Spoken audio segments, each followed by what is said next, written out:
Gabay sa pagbasa, Pantig sa. bago ang lahat, please don't forget to like and subscribe to my channel. Kamusta kayo mga bata? Ako ulit ito, ang inyong teacher, Riri. Ngayon tayo ulit ay magsasanay magbasa ng pantig. Una kong babasahin at pwede nyo akong sundan. Ready na ba kayo? Tara, umpisahan na natin. Sa.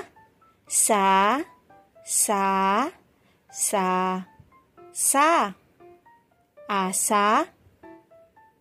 Esa. Isa. Osa. Usa.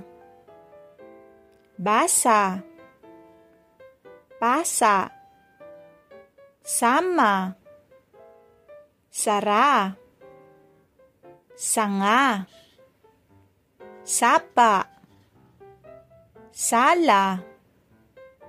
Saha. Saka. Sana. Si. Ang. Ay. Nasa. Si Esa. Si Osa. Ang saha. Ang sapa. Ngayon naman, babasahin natin ang mga pangungusap na may pantig. Si. Osa. Ay. Aasa. Si Osa ay aasa. Si Isa ay nasa sala.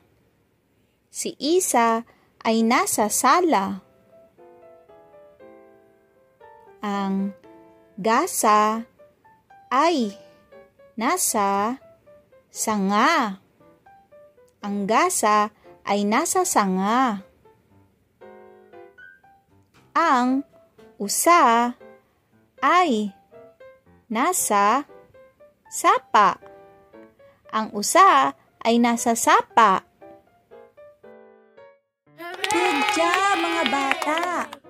Huwag niyong kakalimutang mag-practice pa magbasa at subaybayan niyo ulit ang mga susunod ko pang video para matutunan niyo ang iba pang aralin. Maraming salamat at hanggang sa muli. Paalam!